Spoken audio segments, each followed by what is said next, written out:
వేసవి సెలవులు, అంతులేని ఆటలు, మర్చిపోలేని జ్ఞాపకాలు. కానీ ఈ సందడి వెనుక మనం గమనించని ఒక నిశ్శబ్ద మృత్యువు పొంచి ఉంది. పిల్లలు మైదానంలో క్రికెట్ ఆడుతున్నప్పుడు బంతి పొరపాటున ఆ విద్యుత్ ట్రాన్స్ఫార్మర్ దగ్గర పడవచ్చు. ఆ బంతిని తెచ్చే తొందరలో ఆ చిన్నారి చేతులు లైవ్ వైర్లను తాకవచ్చు. గుర్తుంచుకోండి, ఆ ఒక్క సెకను ఉత్సాహం జీవితాంతం తీరని వేదనగా మిగిలిపోవచ్చు.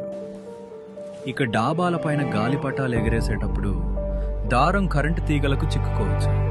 ఆ గాలిపటాన్ని తీయడానికి పిల్లలు పొరపాటున ఇనుప చువ్వలను గాని తడి కర్రలను గాని వాడితే ఆ తీగల్లో ప్రవహించే వేల వోల్టుల విద్యుత్తు వారి ప్రాణాలను నిలువునా హరిస్తుంది.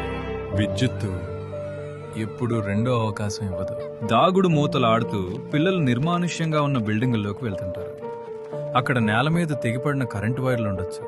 కనీసం చెప్పులు కూడా లేకుండా ఆడుకునే ఆ పసిపాదాలు తెలియక ఆ తీగలపై అడుగు వేస్తే ఆ ఒక్క అడుగు వారి జీవితంలో ఆఖరి అడుగు కావచ్చు.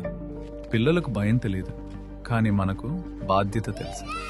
విద్యుత్తు శక్తివంతమైనది, దాన్ని గౌరవించండి. మీ పిల్లలకి ఈ ప్రమాదాల గురించి ఈ రోజే వివరించండి. ముందు జాగ్రత్తే మన ప్రాణాలకు రక్ష. సురక్షితంగా ఉండండి, మీ కుటుంబాన్ని కాపాడుకోండి.